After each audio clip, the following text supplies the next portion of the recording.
November 14, 1965, X-ray landing zone, Ia Drang Valley. The first Huey dropped so low the elephant grass flattened like a wave. And before the North Vietnamese regulars could process what they were seeing, 100 American soldiers were already on the ground, firing. They had never seen war arrive from the sky like this, vertical, instant, overwhelming. What they didn't know was that this wasn't just a battle. It was the birth of something that would rewrite warfare itself. But how do you fight an enemy that doesn't need roads? If this grabs you, subscribe. We're just getting started. The Ia Drang Valley sits in the Central Highlands of Vietnam like a scar across the earth. Jungle so thick a man could disappear 3 feet from his squad. Mountains rising like broken teeth, rivers that turn to mud in the dry season, and torrents during the monsoons. The French had learned about valleys like this one the hard way. In 1954, at Dien Bien Phu, they watched their artillery positions get swallowed by jungle and their supply lines choked to nothing. The Vietnamese knew how to use terrain like a weapon, how to make the land itself fight for them. The Ia Drang was no different, a natural corridor from Cambodia into South Vietnam's heart, invisible beneath triple canopy jungle, crossed by trails that had existed for centuries. By late 1965, North Vietnamese regulars used it like a highway. The 33rd Regiment, the 66th Regiment, entire battalions moving south with impunity, confident that no enemy could find them, much less fight them, in country like this. They had every reason for that confidence. This was their home, their sanctuary. What they didn't know was that the Americans were bringing a different kind of war. Back in the United States, most generals thought helicopters were a gimmick, fragile machines, too slow, too loud. Good for carrying wounded men out of rice paddies maybe, but actual combat, vertical assault from the sky? The idea seemed like science fiction written by optimists who'd never seen a bullet punch through sheet metal. The Korean War had given them Bell, H-13s and Sikorsky, H-19s, thin-skinned contraptions that shook, apart in rough weather, and could barely lift 4 men, useful for medevac, nothing more. When the visionaries started talking about air cavalry, about replacing horses and trucks with rotor wings, the old guard laughed, but some men saw further. General Hamilton Howze wasn't laughing. He'd watched the battlefield evolve through 2 wars and understood that mobility was everything. Tanks needed roads, trucks needed bridges, soldiers on foot needed time. But a helicopter needed only sky. It could leap rivers, ignore mountains, and put infantry exactly where commanders needed them, exactly when it mattered. In 1963, the Army formed the 11th Air Assault Division as a test bed. Fort Benning became a laboratory. Pilots practiced landing in impossible places. Infantry learned to fight the instant their boots hit dirt. Tacticians gamed out scenarios that had never existed before. What if you could bypass the enemy's front line entirely? What if reinforcements arrived not in hours but minutes? The machine that made it possible was the Bell UH-1 Iroquois. Everyone called it the Huey. That distinctive whop-whop-whop of the rotor blades became the sound of American presence in Vietnam. It could carry 7 fully equipped soldiers or 3,000 pounds of cargo. It could fly low and fast, and unlike its Korean War predecessors, it could take punishment and keep flying. The Huey wasn't just transport. Engineers mounted M60 machine guns in the doors, added rocket pods, created the first true helicopter gunships. Suddenly, the machines that delivered soldiers could also protect them, suppress enemy fire, and turn the landing zone into a killing field before anyone even touched ground. Traditional doctrine said you marched to the enemy, established supply lines, built forward operating bases. The new doctrine said you flew over all of it, landed anywhere, fought anywhere, and when you were done, you flew out, leaving the enemy to wonder what just happened. The skeptics still had their doubts. They'd change their minds soon enough. In a valley half a world away, history was about to prove them catastrophically wrong. Lieutenant Colonel Hal Moore stood 6 feet tall and carried himself like a man who'd made peace with hard decisions. West Point, class of 1945. Too late for World War II's main campaigns, but he'd seen Korea, seen what happened when leaders hesitated. He didn't hesitate. When the army tapped him to command the 1st Battalion, 7th Cavalry Regiment, Moore understood the weight of that number. 7th Cavalry, Custer's regiment, Little Bighorn. Every soldier in the unit knew the story. Lieutenant Colonel George Armstrong Custer, surrounded and annihilated by warriors who knew the terrain better than he did. The regimental motto was Gary Owen, an Irish drinking song Custer loved. History clung to the unit like smoke, but this wasn't Custer's cavalry anymore. No horses, no sabres, just helicopters and M16 rifles and young men from places like Kansas and Georgia who'd trained for 6 months to do something no American unit had ever done before. The 1st Cavalry Division, Airmobile, was brand new, activated in July 1965, built from the bones of the 11th Air Assault Division's experiments and the legacy of the 1st Cavalry Division's World War II campaigns.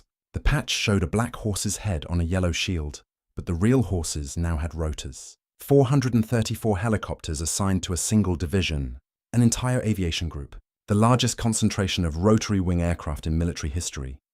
Fort Benning had been brutal. Moore drilled his men until the movements became instinct. How to load into a Huey in under 10 seconds, how to exit under fire, how to establish a defensive perimeter the moment boots touched ground. Infantry tactics compressed into violent speed. Everything faster, tighter, more aggressive than conventional warfare allowed. The men were green. Most had never heard a shot fired in anger. Average age maybe 21. They trusted Moore because he never asked them to do anything he wouldn't do first. He'd be first off the helicopter, first into the fight. They knew that. It mattered. In September 1965, the entire division shipped to Vietnam. An Key Base Camp in the Central Highlands. The heat hit them like a physical thing. 100-degree days. Humidity that turned uniforms into wet rags in minutes. Nights filled with sounds they didn't recognize. Insects, animals, distant artillery that might be friendly or might not. Moore walked among his men those first weeks, learning their names, watching how they handled the strangeness of being half a world from home in a country that wanted to kill them. He saw fear, saw bravado masking fear, saw the dawning realization that the training was over and whatever came next would be real. The battalion ran small operations at first, reconnaissance patrols, village searches, learning the rhythm of helicopter insertions and extractions. The Hueys became familiar. The door gunners became friends. The pilots earned respect by landing in places that seemed impossible, pulling out wounded men while tracers cut the air around them. Moore kept a small notebook, wrote observations, tactical notes, things that worked, things that didn't. He knew his men's lives depended on getting the details right. He knew the North Vietnamese were out there, watching, waiting, learning the American patterns. By November, intelligence reported significant enemy concentrations in the Ia Drang Valley. Big units, maybe regimental strength. The 1st Cav's mission was simple: find them and destroy them. Search and destroy, the new American way of war in Vietnam. Aggressive, mobile, overwhelming. Moore received the operations order on November 13th. His battalion would air assault into the valley the next morning. He studied the maps until the contour lines blurred, briefed his company commanders, checked ammunition loads, made sure every man knew the plan. That night, he didn't sleep much. History weighed on him. Custer had been arrogant, underestimated his enemy, split his forces. Moore wouldn't make those mistakes. He'd keep his battalion together. He'd respect the enemy's capability. He'd rely on firepower and mobility, not luck. But some things you can't prepare for. Some things you only learn when the first bullets fly. The soldiers of the People's Army of Vietnam didn't fear American technology. They'd seen technology before. The French had brought tanks, artillery, aircraft, superior firepower, modern weapons. It hadn't saved them at Dien Bien Phu. It wouldn't save the Americans either. The North Vietnamese army built its doctrine on lessons written in French blood. Never fight the enemy's strengths. Never engage where their artillery and air power could be brought to bear. Instead, draw close. Grab them by the belt, the saying went. Get so near that American commanders couldn't call in fire support without killing their own men. Turn the jungle into a maze where technology meant nothing and only courage and cunning mattered. The 33rd NVA Regiment had been fighting for years. Many of its soldiers were veterans of the Viet Minh's war against France. They knew every trail in the Central Highlands, knew where to cache supplies, where to dig bunkers, where to fade into the green when the Americans came looking. Their officers had studied at military academies in China and the Soviet Union. They understood modern warfare. They simply chose to fight it on different terms. Training was ruthless. Soldiers learned to move silently through jungle that would shred an untrained man's uniform in minutes. Learned to construct camouflage positions that became invisible 5 meters away. Learned to endure hunger, exhaustion, wounds without complaint. Political officers reinforced the message constantly. You are fighting for liberation, for independence. The Americans are invaders. They will leave eventually, because this isn't their home. The 66th Regiment operated alongside the 33rd in the Ia Drang Valley that November. Together, they represented nearly 2,000 trained soldiers dug into positions they'd prepared over weeks. Bunkers reinforced with logs, spider holes for snipers, pre-registered mortar positions, escape routes mapped and rehearsed. They'd chosen this ground carefully. It was theirs. American firepower was terrifying, yes, but firepower required targets. If you didn't give them targets, if you stayed underground during bombardments, emerged only when the shells stopped, fought at night when their aircraft couldn't see, then the technology advantage evaporated. The jungle became an equalizer. In dense vegetation, a bullet fired from a $2 rifle killed just as dead as one from a sophisticated American weapon. The NVA learned patience the way Americans learned mathematics. It was fundamental. Wait for the right moment. Let the enemy exhaust himself searching. Then strike when he's tired, when his supply lines are stretched, when he thinks he's safe. Ambushes were an art form. The perfect ambush let the enemy walk completely into the kill zone before the first shot. No warning, no escape. Total annihilation. They respected American soldiers' individual courage, but questioned their understanding of this war. Americans fought for abstractions, democracy, freedom, containing communism. Nice words. But would those words make a 19-year-old from California die willingly? The North Vietnamese fought for soil, for ancestors, for a future without foreign boots on Vietnamese ground. That difference mattered. By mid-November 1965, field commanders in the Ia Drang knew the Americans were coming. Intelligence networks, farmers, village sympathizers, scouts reported unusual helicopter activity around An, increased patrols, supply buildups. The signs were obvious to men who'd learned to read them. The regiments prepared. Additional ammunition moved forward.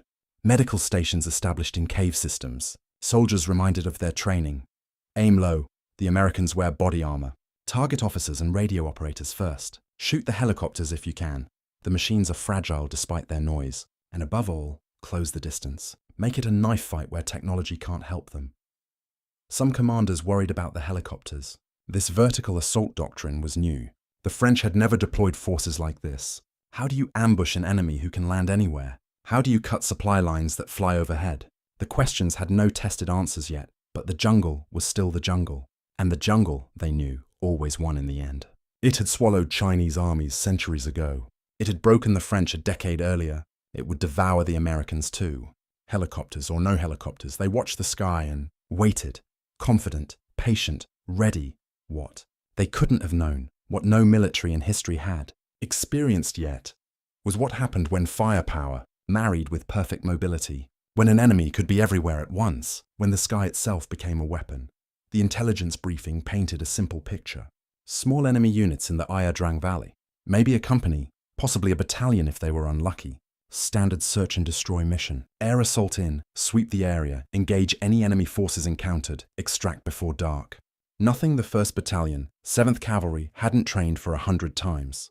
Moore listened and said nothing. The maps showed jungle, triple canopy coverage, limited landing zones. Everything about the terrain screamed ambush country. And the intelligence estimates felt wrong. Too clean, too confident. His instincts, honed through 2 wars, whispered warnings the briefing officers couldn't hear. The mission was designated Operation Silver Bayonet. The name meant nothing to the men who'd carry it out. Just another operation in a war that seemed to generate code names like mosquitoes. The objective was Landing Zone X-Ray, a small clearing in the valley identified through aerial reconnaissance, big enough for maybe 8 Hueys at once, surrounded by elephant grass and jungle that looked impenetrable from the air. What the aerial photographs couldn't show was what waited beneath the canopy. What the intelligence officers didn't know, couldn't have known, was that the North Vietnamese had been operating in this valley for months. That the 33rd and 66th NVA regiments had positioned themselves precisely to intercept American forces. That the landing zone Moore's battalion would drop into Sat, nearly surrounded by prepared enemy positions. The trap was elegant in its simplicity. The NVA commanders knew the Americans would eventually come to the Ia Drang. It was too important strategically to ignore. They knew Americans preferred landing zones near the base of mountains where the jungle thinned slightly. They knew American doctrine called for establishing a perimeter immediately after landing, before pushing out to search for the enemy. So they waited, positions camouflaged, heavy weapons cached in bunkers that wouldn't reveal themselves until the moment came, escape routes planned. The only question was when the Americans would arrive and in what strength. Once the helicopters appeared, the rest would unfold according to a script written in jungle warfare textbooks that predated American involvement by decades. Moore's private concerns never made it into official channels. What was he going to say? That he had a bad feeling? That the intelligence seemed optimistic? Commanders didn't get to call off missions because of intuition. He'd been given an order. His job was to execute it as skillfully as possible and bring his men home alive. The night of November 13th passed slowly. Soldiers checked weapons, wrote letters. Some slept. Others stared at the darkness and thought about home, about girlfriends, about whether they'd see another week. The veterans among them, the handful who'd seen combat before, carried a different kind of tension. They knew what was coming in a way the younger men couldn't. Not the specifics, but the shape of it. The chaos, the noise, the absolute confusion of men trying to kill you, while you tried to kill them first. Moore walked the company areas, spoke quietly with his officers, made sure everyone understood their role. First lift would be Company B and his command element. Establish the landing zone perimeter, secure it, then the rest of the battalion would flow in, one lift at a time, until all 400+ men were on the ground. Simple, clean, textbook air assault. The Hueys would come from an K base, about 10 minutes flight time. Door gunners would suppress any ground fire during the approach. The landing itself would take seconds. Soldiers didn't ride helicopters to the ground. They jumped from 5 feet up, rolled, came up shooting.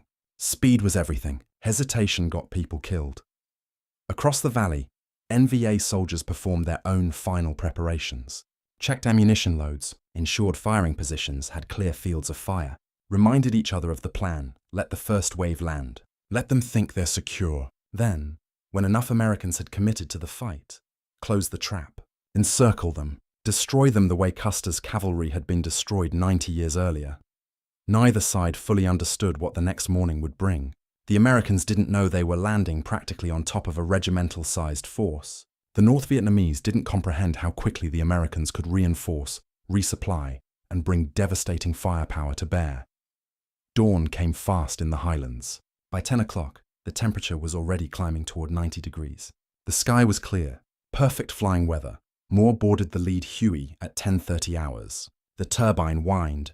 The rotor blades began to turn. Within minutes, 16 helicopters lifted from Anke in formation, carrying 100 soldiers toward a landing zone none of them would ever forget.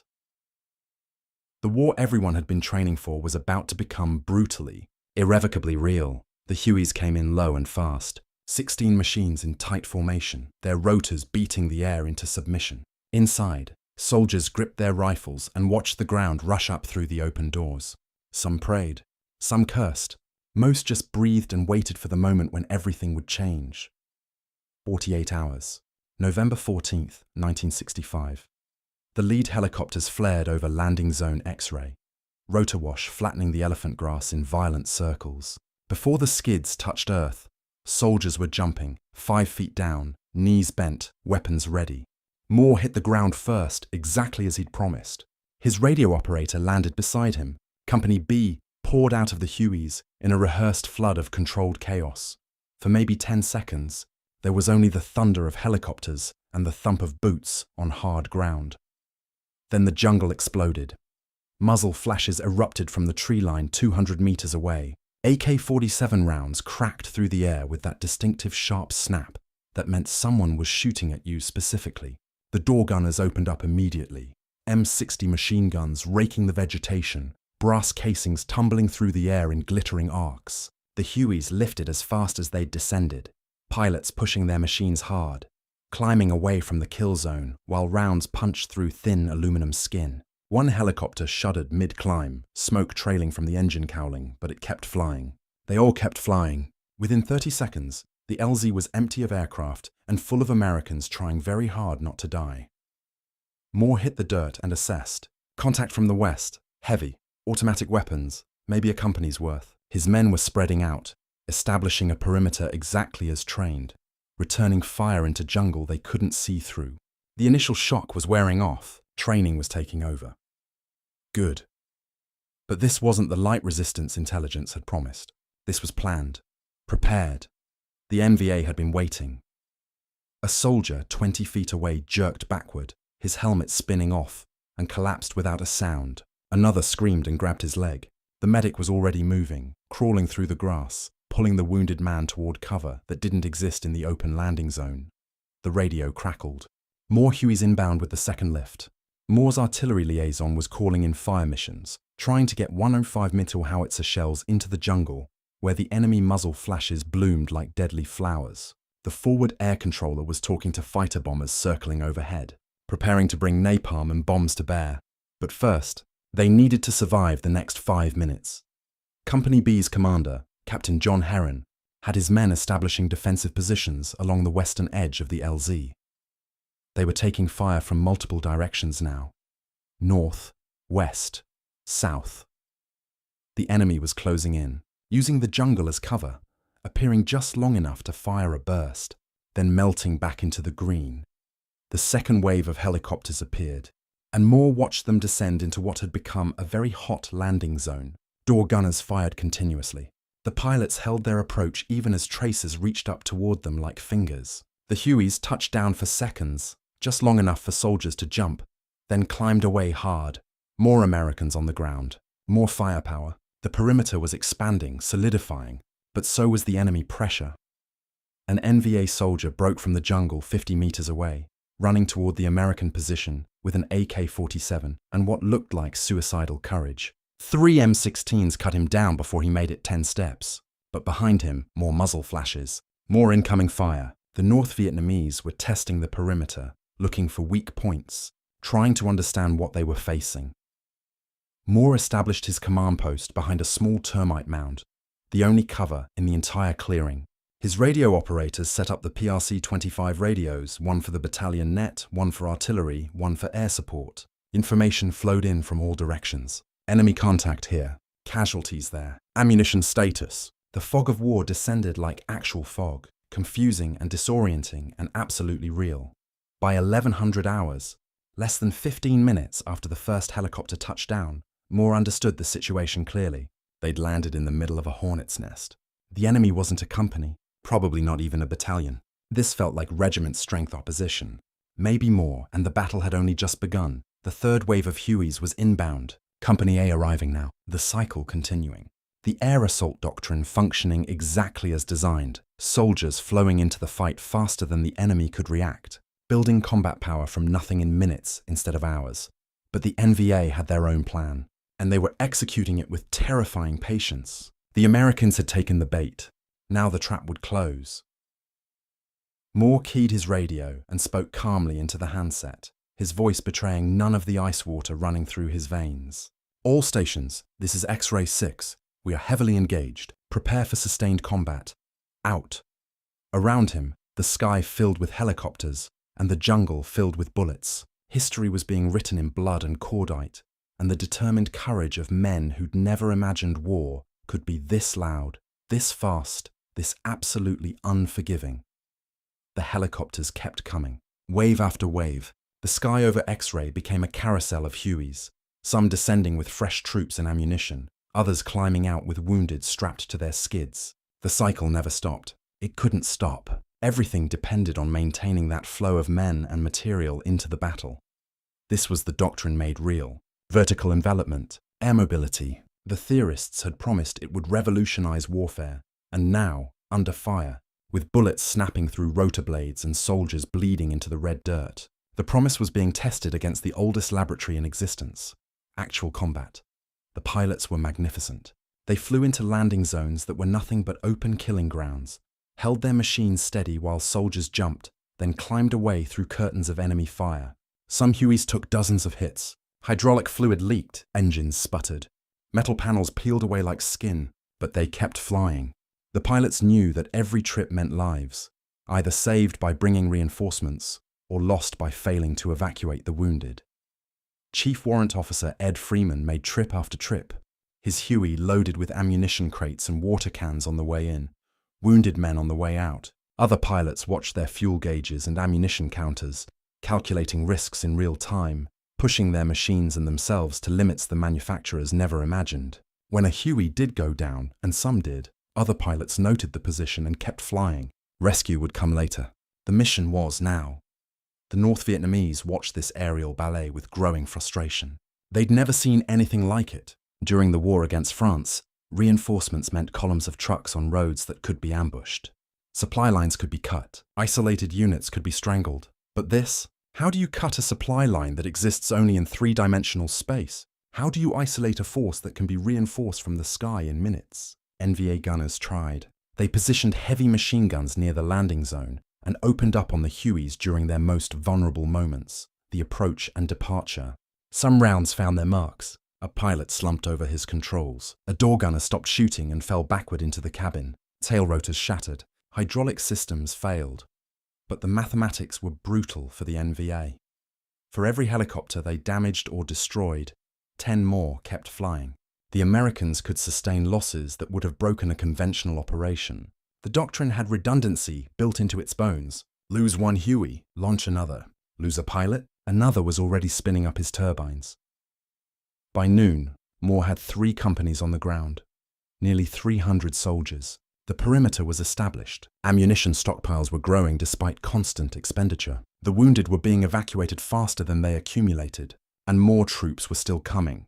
This was the transformation that terrified the North Vietnamese commanders watching from the jungle. They'd committed to destroying an isolated American battalion, but the battalion refused to be isolated. It was growing stronger by the minute.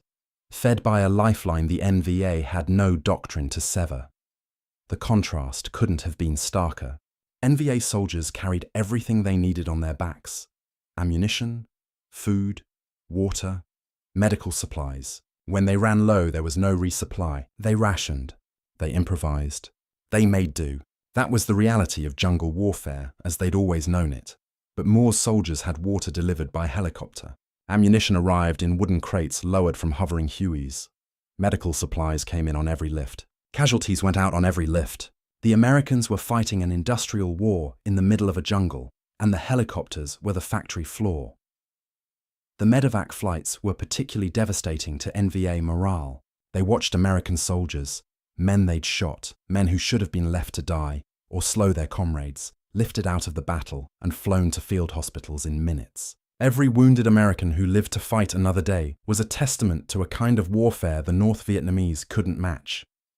The Huey door gunners became legends in real time. Exposed in open doors, harnessed in but fully visible to enemy fire, they leaned out over their M60s and suppressed entire tree lines. Brass casings poured from their weapons like mechanical rain. They died doing it. Enemy fire didn't discriminate. But every door gunner knew that the soldiers on the ground depended on those few seconds of covering fire during landing and takeoff. One pilot, his Huey so damaged it could barely maintain altitude, made one final trip into X-ray to pull out critically wounded men before auto-rotating into a forced landing back at base. The crew chief counted 47 bullet holes. The pilot counted 0 wounded left behind. The mathematics of courage. By early afternoon, the battle had reached a strange equilibrium. The NVA couldn't overrun the American position because reinforcements kept arriving. The Americans couldn't push out and destroy the enemy because the NVA had superior numbers and knew the terrain. So the fighting settled into a grinding exchange of fire and maneuver, both sides testing, probing, dying. But the helicopters gave the Americans something the NVA lacked: sustainability. Moore could fight indefinitely. His ammunition would never run dry. His wounded would be saved. His men would be fed and watered and reinforced. The North Vietnamese commanders understood this now. They'd walked into their own trap. They'd expected to destroy an isolated American unit quickly before support could arrive. But support had arrived instantly, continuously, impossibly. The helicopters had changed everything. What they didn't know yet was that the helicopters could deliver something else, something that would transform the battlefield from merely deadly to absolutely apocalyptic. The sky was about to rain fire. The NVA came at them in waves shortly after 1400 hours. Not the probing attacks of the morning, but massed infantry assaults designed to overwhelm through sheer numbers and willingness to die. The jungle tree line erupted with soldiers in khaki uniforms and pith helmets. running forward in organized lines, firing AK-47s from the hip, screaming as they charged. This was the doctrine the North Vietnamese had perfected against the French. Human wave attacks. Close the distance before the enemy's artillery and air support could react. Get so close that American firepower became a liability. Fire support teams couldn't drop shells on the enemy without hitting their own men. Grab them by the belt meant exactly this. Eliminate the technological advantage by turning the battle into a knife fight. American soldiers on the perimeter saw them coming and opened fire. M16s on full automatic, M60 machine guns traversing across the assault lines, M79 grenade launchers thumping rounds into clusters of advancing soldiers. The volume of fire was staggering, deafening. The air itself seemed to vibrate with violence. NVA soldiers fell, dozens of them. But the assault didn't stop. More soldiers emerged from the jungle to replace the fallen. They stepped over bodies, their own comrades, and kept coming. The Americans had never seen anything like this level of commitment. This willingness to accept casualties that would have broken any Western force. On the western perimeter, 2nd Platoon found itself in desperate trouble. The NVA assault focused there, concentrating forces against what they'd identified as a weak point. 60 or 70 enemy soldiers charged a position held by 30 Americans. The math was simple and terrible. Sergeant Ernie Savage's squad held the extreme left of the line. They fired until their rifle barrels glowed hot. Changed magazines. Fired again. The NVA kept coming. 20 meters away. 15 meters. Close enough to see faces. Close enough to see determination and fear, and the same human emotions the Americans felt, just channeled toward different purposes. An NVA soldier made it to within 10 feet before 3 rounds from an M16 stopped him. Another threw a grenade that detonated in the middle of the American position, wounding 2 men. The medic crawled forward under fire, dragging 1 casualty back while the firefight raged around him. Moore monitored the radio traffic from his command post. The situation reports came in fragments. Heavy contact, taking casualties, need reinforcements. The platoon leaders were professional even in extremis. Their voices tight but controlled, calling for support while simultaneously fighting for their lives. The forward air controller was already working. F-100 Super Sabres orbited overhead, pilots waiting for clearance to drop their ordnance. But the NVA had executed their tactics perfectly. They were too close to the American lines. Drop napalm or bombs now and you'd kill as many Americans as enemy soldiers. Artillery was the same problem. Moore's fire support coordinator had batteries of 105mm howitzers ready to fire. But the minimum safe distance for high explosive shells was 200 meters. The enemy was inside 100 meters in some places, inside 50 meters in others. The technological overmatch the Americans enjoyed meant nothing when the enemy was shaking hands with you. This was exactly what the NVA commanders had planned. Negate American firepower through proximity, win through superior numbers and willingness to accept losses. It had worked against the French. It should work now. But the Americans had advantages the French never possessed. Every soldier carried more ammunition than any army in history. The M16, whatever its early reliability problems, could fire 800 rounds per minute. The M60 machine guns never seemed to run dry. Ammunition bearers crawled forward with fresh belts, even while the gunners fired continuously, and the Americans were learning. Squad leaders directed fire. Aim low! Watch your sectors! Short bursts. The initial panic of being charged by screaming soldiers was fading into trained response. Muscle memory took over. Sight picture. Trigger squeeze. Target drops. Next target. The assault broke against 2nd Platoon's position like a wave hitting a seawall. Bodies piled up 15 feet from the American foxholes. The survivors fell back, melting into the jungle to regroup. The Americans didn't celebrate. They reloaded, counted their casualties, prepared for the next wave, because there would be a next wave. The NVA weren't done, not even close. At 15-20 hours they came again. Different angle of attack this time, hitting the southern perimeter where Company A held the line. Same tactics, same terrifying commitment. Soldiers running through their own artillery fire. The NVA had mortars too. To close with the Americans, hand-to-hand combat erupted in 3 places. An NVA soldier jumped into a foxhole with 2 Americans. They fought with knives and rifle butts and bare hands until one American managed to get his pistol out and fire point blank. All 3 men ended up wounded. Only 2 survived. The violence was intimate and appalling. This wasn't the sanitized warfare of distant artillery or airstrikes. This was men killing each other close enough to smell each other's fear and sweat and blood. Some soldiers would never recover from it. Others would discover reserves of savagery they never knew they possessed. Moore made the hardest calculation of his life. The enemy was close, too close for safety, but his men were being overrun. The perimeter was holding by inches. If he didn't bring in heavy fire support, the NVA would break through, and the entire position could collapse. He called for broken arrow, the code phrase meaning an American unit was in danger of being overrun.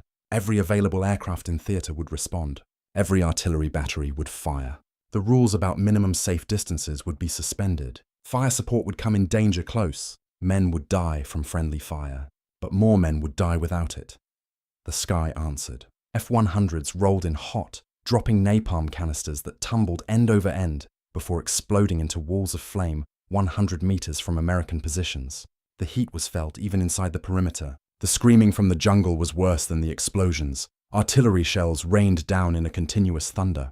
155mm, 155mm, 8-inch guns firing from fire bases 20 kilometers away. The shells impacted so close that dirt and shrapnel fell on the Americans like hail. But the assault stopped. The NVA couldn't advance through that curtain of fire and chemical flame. Silence descended. Temporary, fragile. The kind of silence that meant both sides were counting their dead and preparing for the next round. Moore looked at his watch. They'd been on the ground less than 6 hours. It felt like 6 days. The sun was still high. Darkness wouldn't come for hours yet, and everyone knew that nighttime would bring a whole new kind of horror. The F-100 Super Sabres came in low, their jet engines screaming across the valley like mechanical thunder. The pilots had done this before, close air support in Vietnam, but never this close. Never with friendly forces so near that the margin for error measured in seconds, and meters rather than minutes and kilometers. The forward air controller on the ground talked them in, with the calm precision of a man directing traffic, not orchestrating an apocalypse. Friendlies marked by smoke. Target is tree line 100 meters west of smoke. You are cleared hot. The lead F-100 rolled into its attack run. The pilot could see the landing zone below, could see the American positions, could see the jungle where the enemy hid. The distance between salvation and disaster was the width of a football field. He pickled his ordnance at exactly the right moment and pulled up hard, afterburners lighting, climbing away from his own weapon's blast radius. The napalm canisters tumbled through the air in lazy arcs, then detonated. What followed wasn't explosion in the conventional sense. It was transformation. The jungle didn't just burn, it vaporized. A wall of flame erupted across 200 meters of tree line, reaching 60 feet into the air, consuming oxygen so fast it created its own wind. The temperature spiked to over 1,000 degrees in an instant. Everything combustible became fuel: trees, vegetation, equipment, flesh. The Americans in their foxholes felt the heat wash over them like opening an oven door. Those closest to the strike instinctively covered their faces. The sound was different from artillery. Not the sharp crack of high explosives, but a deep, rolling roar that seemed to come from the earth itself. In the jungle, NVA soldiers who'd been preparing for another assault found themselves engulfed in liquid fire that stuck to everything it touched. Napalm didn't care about cover. It flowed into bunkers, into spider holes, into the small, protected spaces where soldiers thought they were safe. It burned the oxygen from the air. Men who weren't touched by the flames directly died from asphyxiation, or from breathing superheated air that seared their lungs. Training was ruthless. Soldiers learned to move silently through jungle that would shred an untrained man's uniform in minutes. Learned to construct camouflage positions that became invisible 5 meters away. Learned to endure hunger, exhaustion, wounds without complaint. Political officers reinforced the message constantly. You are fighting for liberation, for independence. The Americans are invaders. They will leave eventually, because this isn't their home. The 66th Regiment operated alongside the 33rd in the Ia Drang Valley that November. Together, they represented nearly 2,000 trained soldiers dug into positions they'd prepared over weeks. Bunkers reinforced with logs, spider holes for snipers, pre-registered mortar positions, escape routes mapped and rehearsed. They'd chosen this ground carefully. It was theirs. American firepower was terrifying, yes, but firepower required targets. If you didn't give them targets, if you stayed underground during bombardments, emerged only when the shells stopped, fought at night when their aircraft couldn't see, then the technology advantage evaporated. The jungle became an equalizer. In dense vegetation, A bullet fired from a $2 rifle killed just as dead as one from a sophisticated American weapon. The NVA learned patience the way Americans learned mathematics. It was fundamental. Wait for the right moment. Let the enemy exhaust himself searching. Then strike when he's tired, when his supply lines are stretched, when he thinks he's safe. Ambushes were an art form. The perfect ambush let the enemy walk completely into the kill zone before the first shot. No warning, no escape. Total annihilation. They respected American soldiers' individual courage, but questioned their understanding of this war. Americans fought for abstractions, democracy, freedom, containing communism. Nice words. But would those words make a 19-year-old from California die willingly? The North Vietnamese fought for soil, for ancestors, for a future without foreign boots on Vietnamese ground. That difference mattered. By mid-November 1965, field commanders in the Ia Drang knew the Americans were coming. Intelligence networks, farmers, village sympathizers, scouts reported unusual helicopter activity around An, increased patrols, supply buildups. The signs were obvious to men who'd learned to read them. The regiments prepared. Additional ammunition moved forward. Medical stations established in cave systems. Soldiers reminded of their training. Aim low. The Americans wear body armor. Target officers and radio operators first. Shoot the helicopters if you can. The machines are fragile despite their noise. And above all, close the distance. Make it a knife fight where technology can't help them. Some commanders worried about the helicopters. This vertical assault doctrine was new. The French had never deployed forces like this. How do you ambush an enemy who can land anywhere? How do you cut supply lines that fly overhead? The questions had no tested answers yet, but the jungle was still the jungle. And the jungle, they knew, always won in the end. It had swallowed Chinese armies centuries ago. It had broken the French a decade earlier. It would devour the Americans too. Helicopters or no helicopters, they watched the sky and waited, confident, patient, ready. What? They couldn't have known, what no military in history had, experienced yet, was what happened when firepower married with perfect mobility, when an enemy could be everywhere at once, when the sky itself became a weapon. The intelligence briefing painted a simple picture. Small enemy units in the Ia Drang Valley, maybe a company, possibly a battalion if they were unlucky. Standard search and destroy mission. Air assault in, sweep the area, engage any enemy forces encountered, extract before dark. Nothing the 1st Battalion, 7th Cavalry hadn't trained for 100 times. Moore listened and said nothing. The maps showed jungle, triple canopy coverage, limited landing zones. Everything about the terrain screamed ambush country. And the intelligence estimates felt wrong. Too clean, too confident. His instincts, honed through 2 wars, whispered warnings the briefing officers couldn't hear. The mission was designated Operation Silver Bayonet. The name meant nothing to the men who'd carry it out. Just another operation in a war that seemed to generate code names like mosquitoes. The objective was Landing Zone X-Ray, a small clearing in the valley identified through aerial reconnaissance, big enough for maybe 8 Hueys at once, surrounded by elephant grass and jungle that looked impenetrable from the air.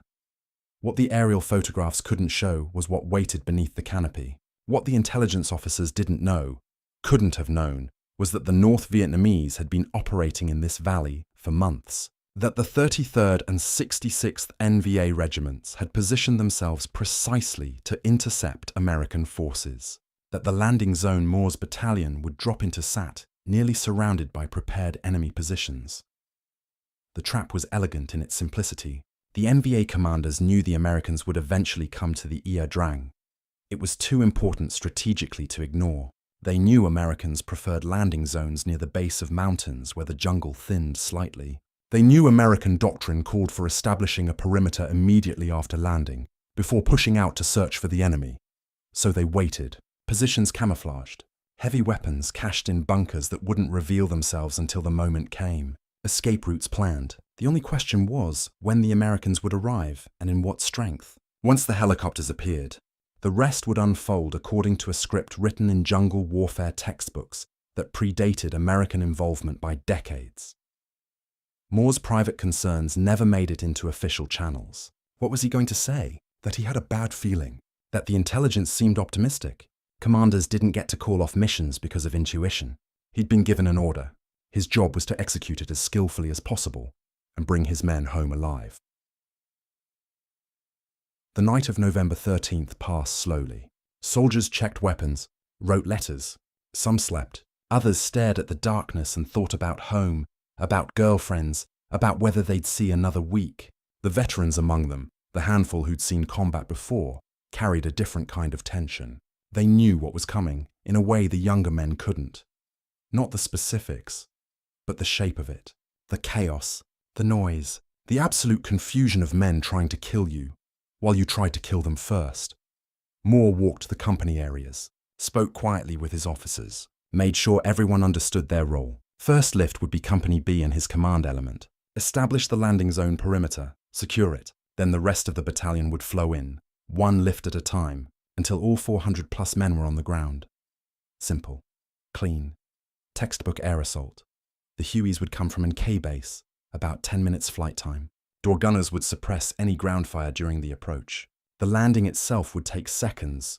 Soldiers didn't ride helicopters to the ground. They jumped from 5 feet up, rolled, came up shooting. Speed was everything. Hesitation got people killed. Across the valley, NVA soldiers performed their own final preparations. Checked ammunition loads, ensured firing positions had clear fields of fire, reminded each other of the plan, let the first wave land. Let them think they're secure. Then, when enough Americans had committed to the fight, close the trap, encircle them, destroy them the way Custer's cavalry had been destroyed 90 years earlier. Neither side fully understood what the next morning would bring. The Americans didn't know they were landing practically on top of a regimental-sized force.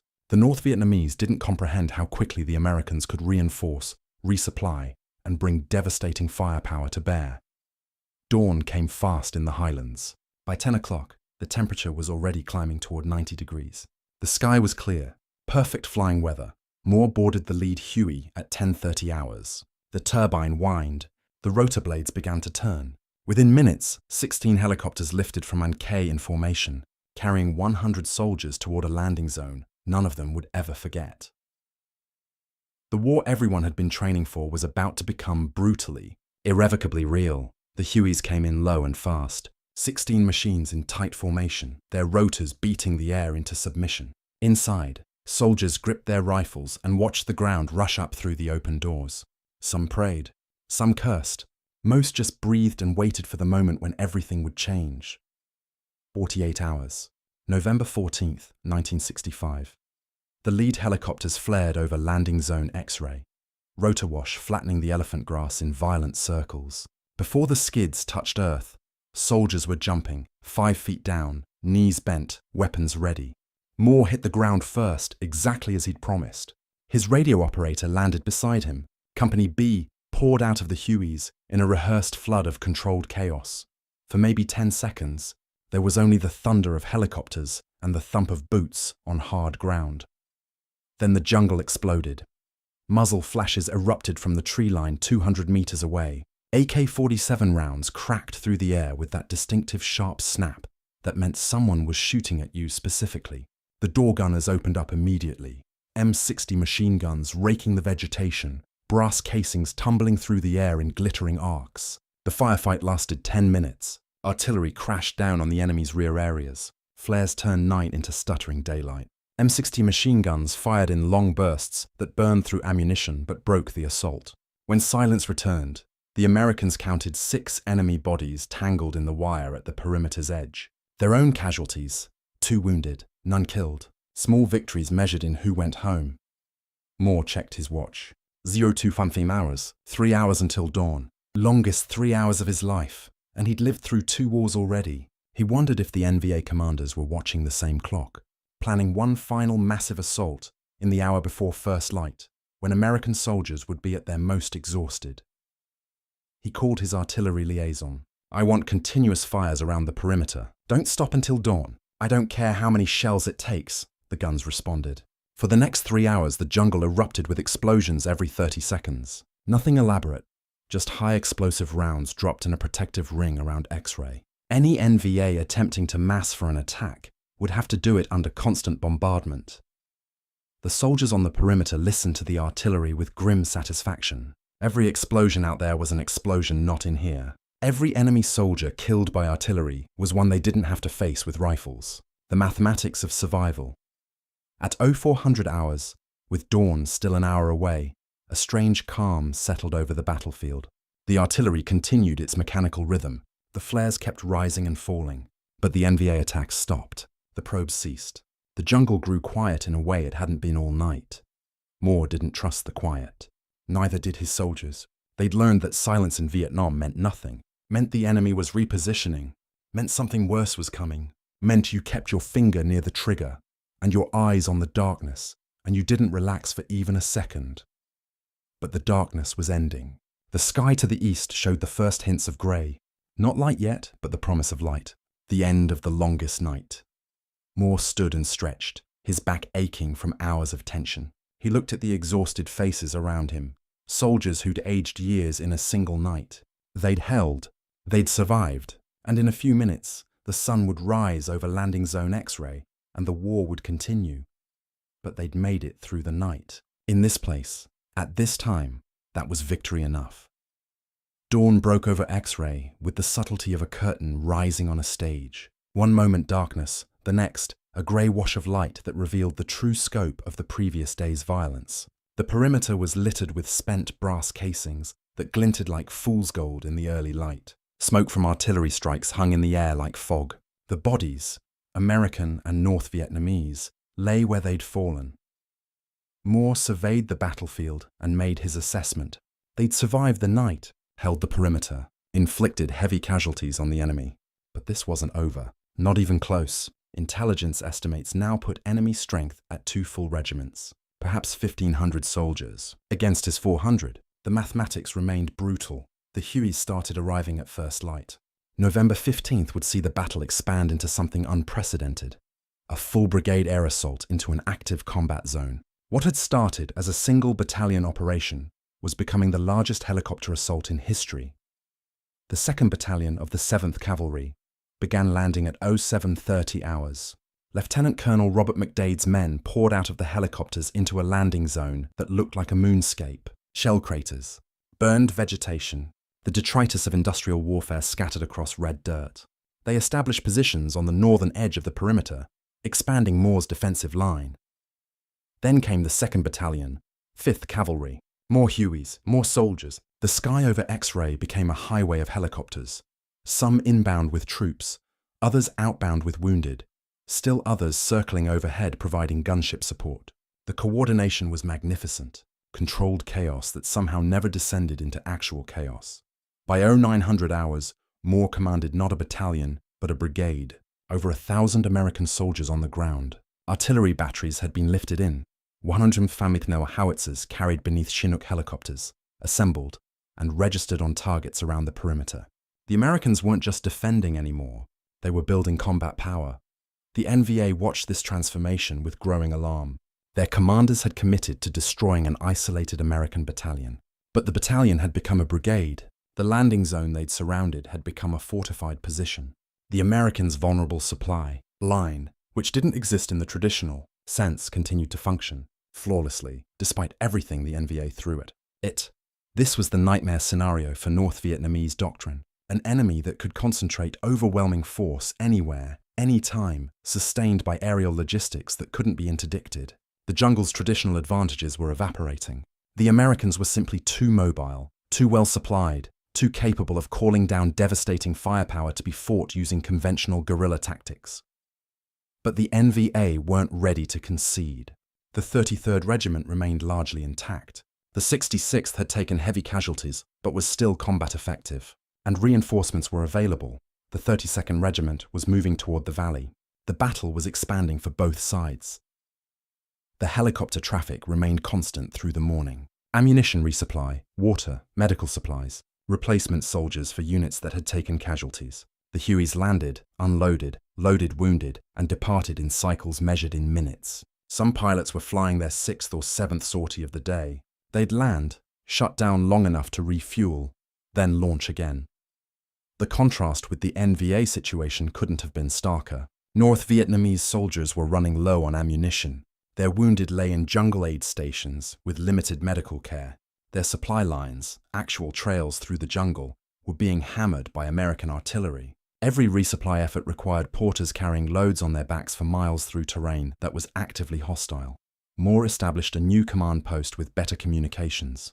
radio contact with brigade headquarters at An Khe, direct links to artillery fire support bases, Air Force liaison officers coordinating close air support missions.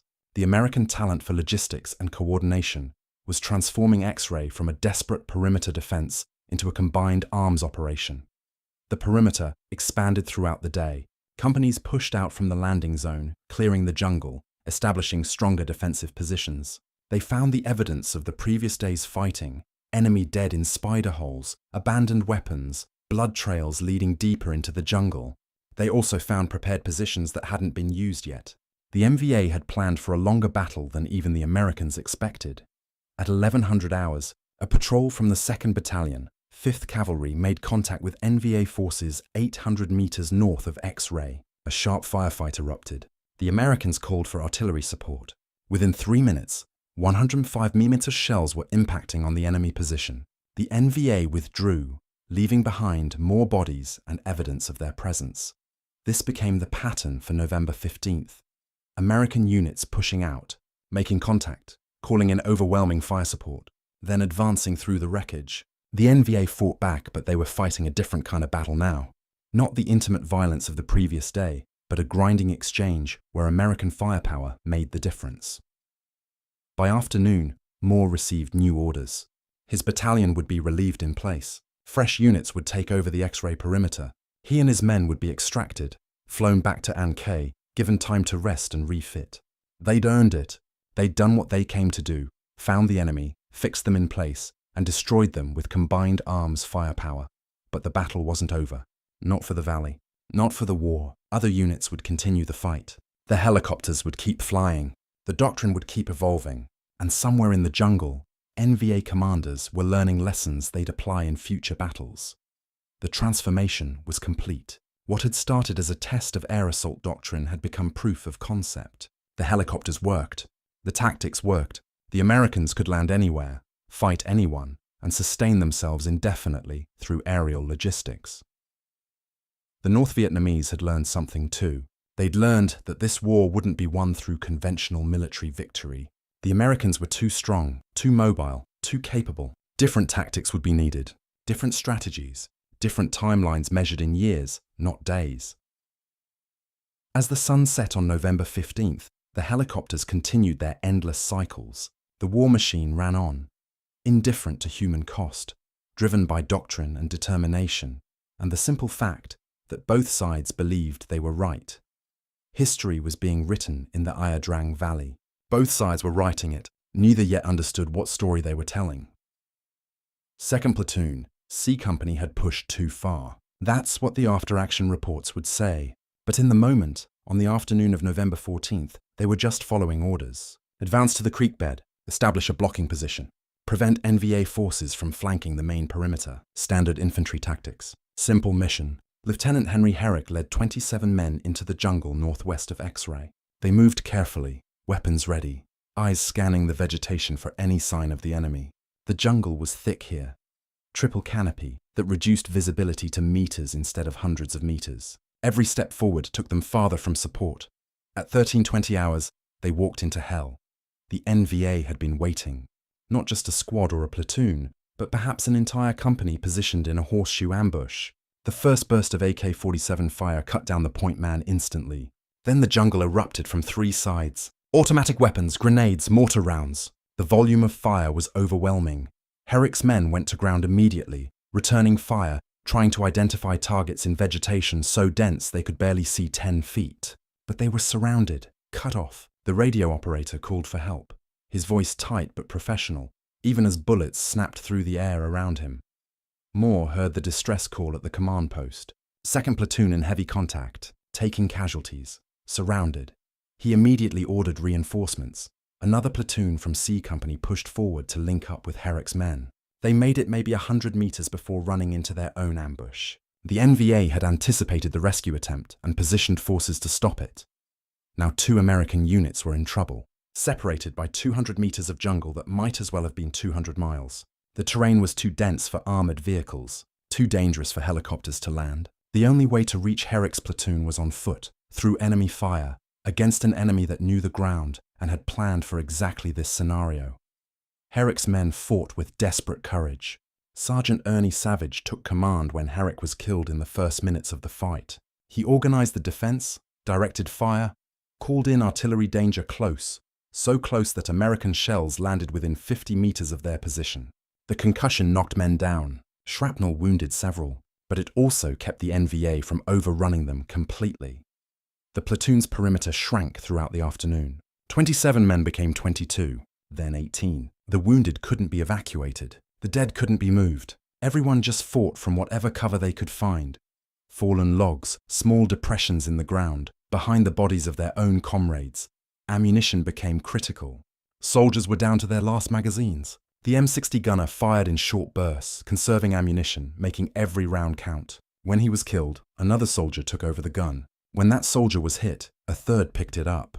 The machine gun couldn't stop firing, or the NVA would rush the position. Moore organized multiple rescue attempts throughout the afternoon. Each one got stopped by concentrated enemy fire. The NVA had committed significant forces to destroying Herrick's platoon and preventing any relief. They understood the psychological impact of annihilating an isolated American unit. It would demoralize the entire battalion, prove that the helicopters couldn't save everyone.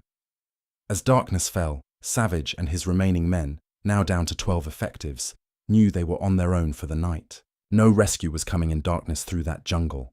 They tightened their perimeter to maybe 20 meters across, put the wounded in the center, distributed the remaining ammunition, prepared to die.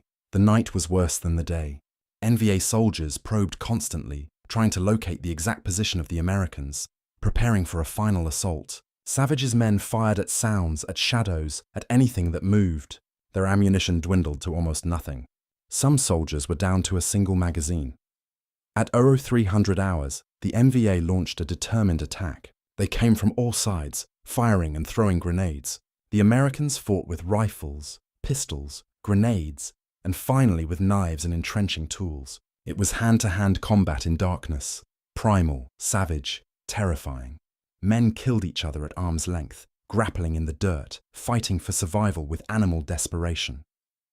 The assault lasted 20 minutes. When it ended, 4 more Americans were dead, but the perimeter held. Barely.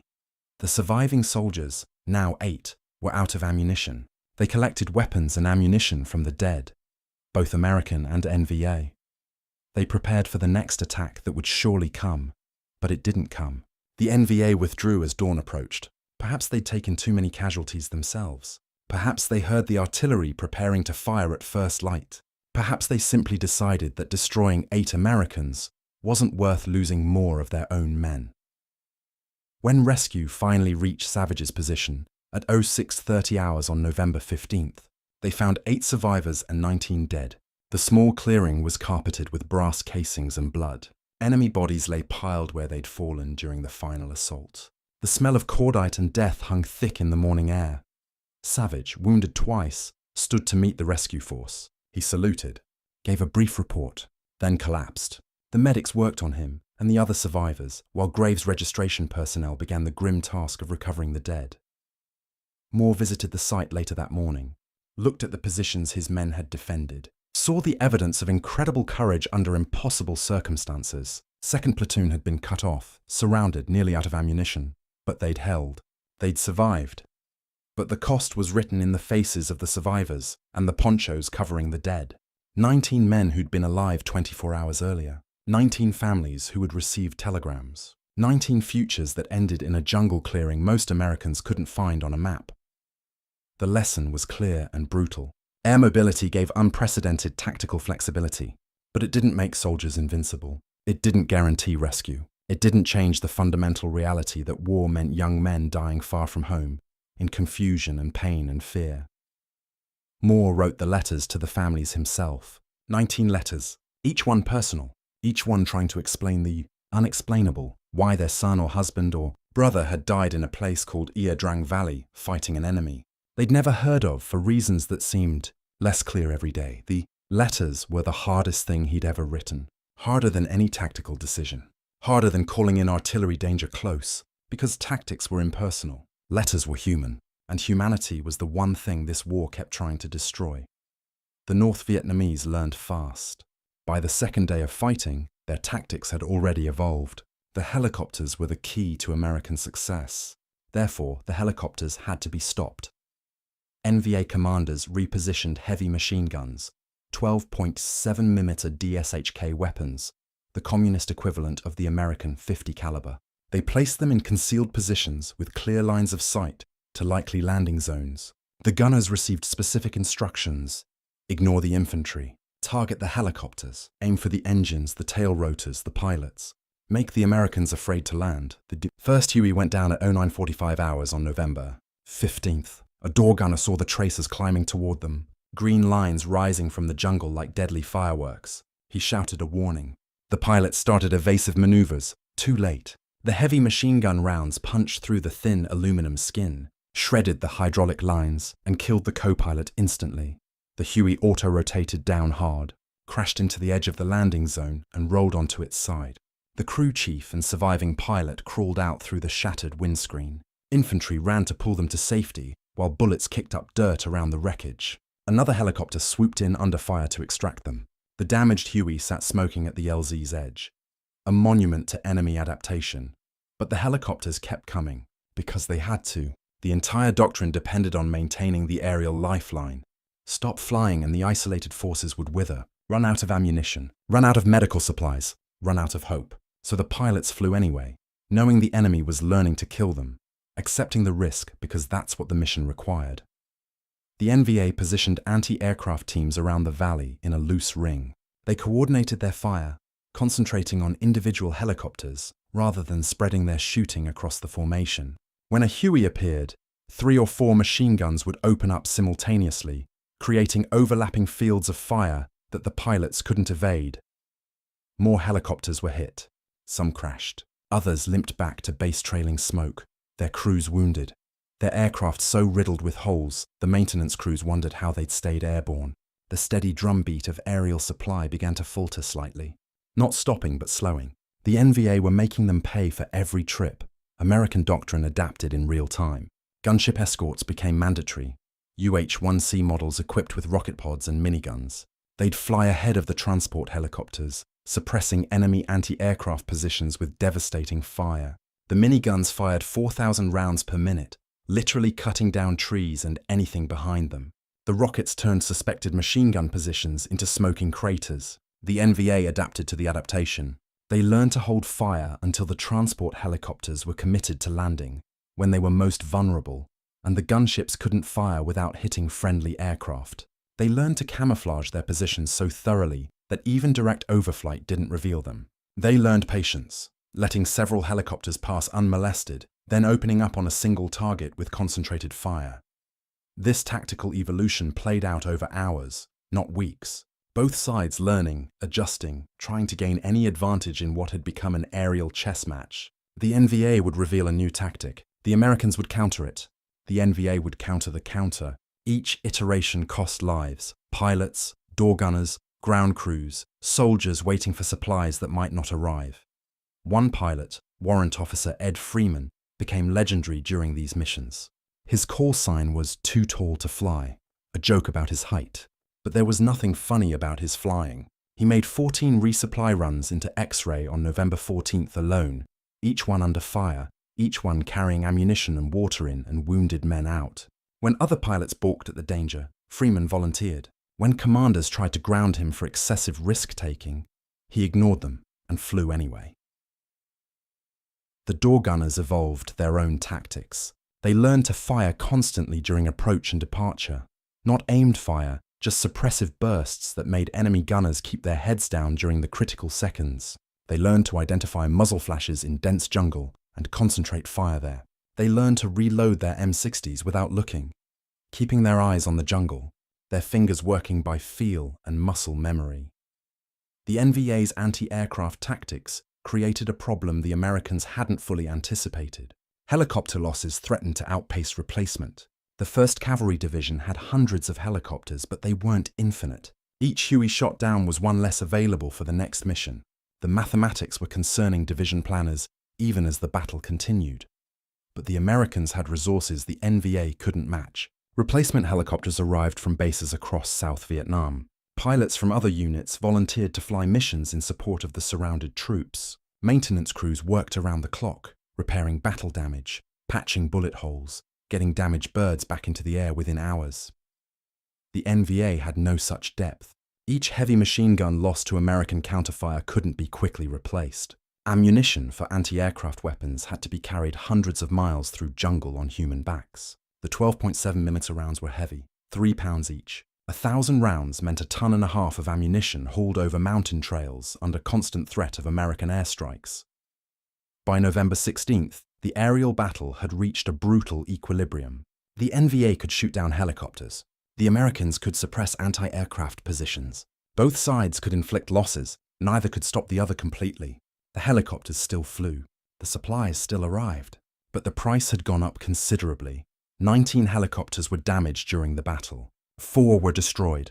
12 aircrew were killed. Dozens more were wounded. The Huey, which had seemed almost invulnerable during early operations in Vietnam, proved to be exactly what skeptics had always claimed. Fragile, vulnerable, dependent on courage more than armor. But courage, it turned out, was something neither side lacked. The pilots kept flying, the NVA gunners kept shooting, and the doctrine kept working, barely, at a cost that would echo through the rest of the war. The lesson was clear. Air mobility was revolutionary, but not invulnerable. The enemy would adapt, tactics would evolve, and the only constant would be the price paid in blood and metal, and the determined will of men trying to kill each other from the ground and sky. The counting began before the shooting stopped. American commanders walked the perimeter, tallying enemy dead. Soldiers marked bodies with spray paint to avoid counting the same corpse twice. Photographers documented the carnage. Intelligence officers examined weapons and equipment, trying to determine which NVA units had been engaged. The numbers climbed throughout November 15th and 16th. 50 enemy dead. 100, 200. By the time the battle ended, official estimates put NVA casualties at over 800 killed. Some reports claimed more than 1,000. The bodies lay in heaps near the perimeter where human wave assaults had broken against American firepower. They hung in the trees where artillery had caught them. They were scattered through the jungle where napalm had found them. The arithmetic seemed decisive. 800 enemy dead versus 79 Americans killed. A kill ratio of 10-1. By the cold mathematics of attrition warfare, this was victory. Overwhelming victory. The kind of success that validated doctrine, justified tactics, and proved that American technological superiority could win this war. General William Westmoreland, commanding all American forces in Vietnam, seized on the numbers. Body count became the metric of success. If you killed more of them than they killed of you, you were winning. Simple, quantifiable, the kind of measurement that translated well in briefings to Washington, to Congress, to the American public, wondering if this war was worth fighting. Moore stood among the dead and felt something different than victory. He'd accomplished his mission, found the enemy, fixed them in place, destroyed them with combined arms firepower. His men had fought with incredible courage. The new air assault tactics had worked, but 79 of his soldiers were dead. 200 more were wounded. Young men who'd trusted him, followed him, died under his command. The body count told one story. The letters he'd written to families told another. Which story was true? Could both be true? Could you win by the numbers while losing in ways that statistics couldn't measure? The North Vietnamese had their own accounting. Yes, they'd lost heavily. The 33rd and 66th regiments were badly mauled. Companies that had entered the battle at full strength limped away at half. Some platoons were effectively destroyed. The Americans' firepower had been devastating in ways the NVA leadership hadn't fully anticipated. But they'd learned that American soldiers would fight hard when cornered, learned that helicopters could sustain a battle indefinitely, learned that artillery and air support made conventional massed attacks suicidal. These lessons would inform every future battle. The survivors carried knowledge purchased in blood, knowledge about how to fight this new American way of war, and the NVA command structure remained intact. The regiments had been hurt, not destroyed. Within weeks, they'd be rebuilt with replacements from the north. The leadership that had planned and executed the battle survived to plan future battles. The infrastructure that supported them, the Ho Chi Minh Trail, the supply caches, the village networks, remained untouched. This was the paradox that would haunt America's Vietnam strategy. You could win every battle and still lose the war. You could count bodies until the numbers became meaningless. You could achieve tactical success that somehow never translated into strategic victory. The American system demanded measurable progress.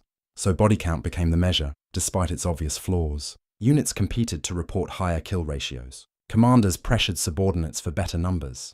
Intelligence officers inflated estimates. The truth became whatever number looked best in the report.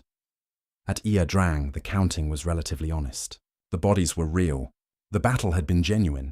But even here, questions emerged. How many of those 800 were actually combat soldiers versus support personnel? How many died from American fire versus friendly fire accidents in the chaos? How accurate could counts be in triple canopy jungle, where bodies might not be found for days? The NVA didn't play the body count game. Their metric was different: political will. Could they sustain casualties long enough to break American resolve? Could they make the war so costly that the American public would demand withdrawal? They were willing to trade 10 soldiers for 1 American if it meant ultimate victory. The mathematics looked different when you measured in years instead of battles. Moore understood this instinctively, though he couldn't articulate it in ways that would satisfy the general's demanding numbers. He knew that killing 800 enemy soldiers meant nothing if 800 more were already marching south to replace them. He knew that winning this valley meant nothing if the enemy simply fought in the next valley, and the next, across a country filled with valleys where the same battle could replay endlessly. The medals and commendations would come later. The 1st Battalion, 7th Cavalry received a Presidential Unit Citation. Individual soldiers earned Silver Stars, Bronze Stars, Distinguished Service Crosses. Moore himself would be promoted. The official narrative called Ia Drang a great victory. Proof that American tactics worked. Validation of the air assault concept. And it was all true. The tactics did work. The courage was real. The victory was genuine by every conventional military measure. But somewhere beneath the statistics and the citations and the official reports was a darker truth that few wanted to acknowledge. The North Vietnamese had walked into this battle, planning to destroy an American battalion. They'd failed, but they'd also survived to fight again. They'd learned valuable lessons about American capabilities. They'd tested American will and found it strong, but not infinite. They'd discovered that Americans could be killed, that helicopters could be shot down, that firepower had limits. Most importantly, they'd proven to themselves that they could stand against American military might and survive. Not win, perhaps, but survive. And in a war of attrition where time favored the patient, survival was its own kind of victory. The bodies were buried or burned. The weapons were collected. The statistics were compiled and reported up the chain of command. And somewhere in Hanoi, planners studied the battle and made a simple calculation. The Americans could win every fight like Ia Drang and still lose the war. All it required was will, patience, and a willingness to pay prices that Americans wouldn't accept forever. The body count said, America won. History would ask a different question. Won what exactly? And at what cost? And for how long? Those questions wouldn't be answered in the Ia Drang Valley. They'd be answered in Washington, in Hanoi, in American living rooms when the casualty lists grew too long, in protests and politics, and the slow erosion of public support for a war measured in bodies counted, but never in purposes achieved. Moore looked at the numbers and saw 79 faces. That was the difference between command and command responsibility, between statistics and souls, between the illusion of victory and the reality of loss. November 17th dawned clear and hot. The battle at X-Ray was winding down. Moore's battalion had been extracted. Fresh units held the perimeter. The helicopter assault doctrine had been validated through fire and blood. Victory seemed complete. Then came Albany.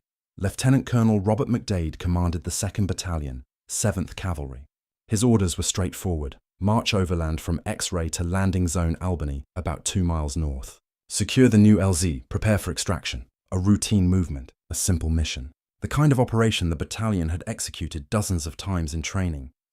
But this wasn't training, and the NVA 8th Battalion, 66th Regiment was waiting. McDade's column stretched out through the jungle, over 400 men moving in a long, strung-out formation along a trail barely wide enough for single file. The point element led. The main body followed. The rearguard trailed behind. Standard tactical movement through hostile terrain. By the book. Professional. At 13:15 hours, the point element reached a clearing and stopped to rest. The main body was still strung along the trail behind them, scattered over several hundred meters of dense jungle. Companies were intermixed. Platoons were separated. The battalion wasn't in a defensive posture. It was in a march formation, optimized for movement, vulnerable to ambush.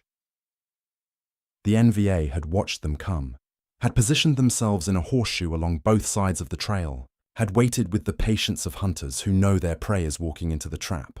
When the moment was perfect, when the American column was most vulnerable, most dispersed, they opened fire. The jungle exploded with automatic weapons fire from both flanks, AK-47s, machine guns, RPGs. The NVA had positioned themselves within 20 meters of the trail, point-blank range, impossible to miss. The initial volley cut down dozens of American soldiers in seconds. The column disintegrated into chaos. Companies lost contact with each other. Platoons were surrounded and isolated. The radios filled with desperate calls for help, for artillery, for air support, for anything. But the situation was too confused. Units couldn't identify their own positions. The enemy was too close. Artillery couldn't fire without hitting Americans. Air support couldn't distinguish friend from foe in the jungle canopy. This was the NVA's perfect ambush. Close range, total surprise, complete chaos. The Americans' technological advantages meant nothing when you couldn't see 50 feet in any direction and enemy soldiers were shooting from behind trees 10 meters away. Tech's company took the worst of it. They were in the middle of the column when the ambush erupted, surrounded, cut off, taking fire from all directions. The company commander was killed in the first minutes. The senior sergeant took over and was killed seconds later. Junior sergeants and corporals tried to organize a defense, but there was nothing to defend. Just men fighting individually, clustered in small groups, trying to survive the next second. The fighting was intimate and savage. Hand-to-hand combat, soldiers grappling with NVA troops in the vegetation, men dying within arm's reach of each other. The jungle became a slaughterhouse.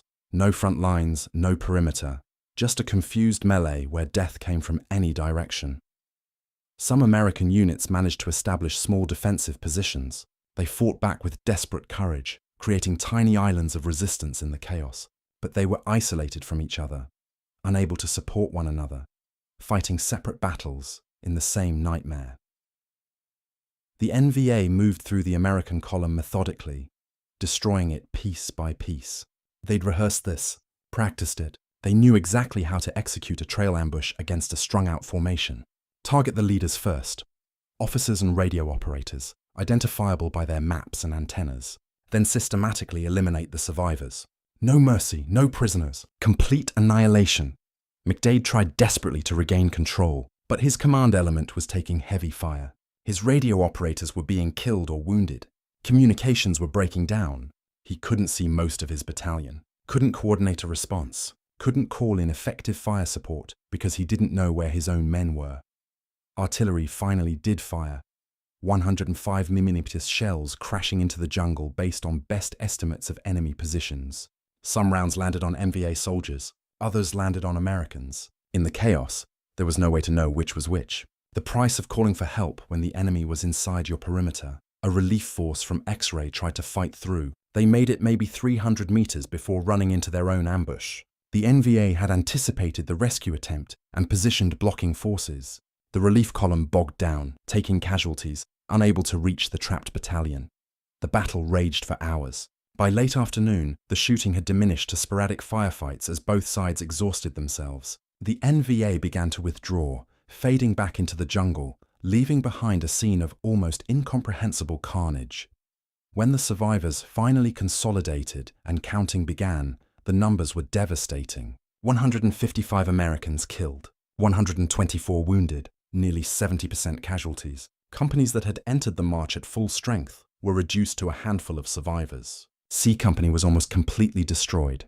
This was what happened when air mobility failed, when helicopters couldn't land, when the doctrine's fundamental assumption that you could always reinforce, always resupply, always extract, proved false. Albany demonstrated the limits of the revolution, showed that in dense jungle, on the ground, separated from air support, American soldiers could be destroyed as completely as any unit in history. The bodies lay scattered along the trail for hundreds of meters. The wounded cried for help. The survivors, traumatized and exhausted, tried to organize a defense against another attack that mercifully never came. Medevac helicopters finally arrived after dark, landing in small clearings, extracting the wounded under floodlights while everyone waited for enemy fire that would make them easy targets. Moore heard about Albany and felt physically sick. Same regiment, same valley, same enemy, but completely different outcome. His battalion had survived because they'd landed in a clearing where helicopters could support them continuously. McDade's battalion had been destroyed because they'd marched through jungle where air support couldn't reach them. The lesson was brutal and clear. The revolution had limits. Air mobility worked brilliantly in open terrain where helicopters could operate. It failed catastrophically when the jungle became too dense, when the enemy got too close, when American units found themselves fighting on the enemy's terms instead of their own. Albany would be studied for decades, taught at military academies as an example of how an ambush destroys a column, used as evidence that the Vietnam War couldn't be won through conventional tactics, remembered by survivors who never fully recovered. From those hours of horror, the body count at Albany was roughly even. American estimates claimed 150 NVA killed for 155 Americans, a 1-to-1 ratio. Nothing like the 10-to-1 at X-ray, the difference between fighting from a prepared position with continuous support versus being ambushed while strung out on a trail. 2 battles, same valley, same week, 2 completely different results. Together, they told the complete story of America's war in Vietnam. Technological brilliance that could achieve miracles when conditions were right, and human vulnerability that could lead to disaster when they weren't. The helicopters that had saved X-ray couldn't save Albany. That truth would echo through the rest of the war. The North Vietnamese soldiers who survived Ia Drang carried memories that would reshape their army's entire approach to fighting Americans. They'd entered the battle confident. They left it terrified and educated in equal measure. Private Nguyen Van Than had been a rifleman in the 33rd Regiment's 7th Company. He'd fought the French, survived battles where superior firepower had been overcome through courage and cunning, but nothing in his experience had prepared him for the American response at X-ray. He remembered the helicopters most vividly. The sound alone was overwhelming, a mechanical thunder that announced death from above. They appeared suddenly, impossibly fast, disgorging soldiers before defensive fire could be organized. And they never stopped coming. Shoot one down and 3 more appeared. The sky itself seemed to be fighting for the Americans. Then came the artillery, not the scattered, inaccurate fire the French had delivered, but a continuous rain of shells that turned the jungle into a moonscape.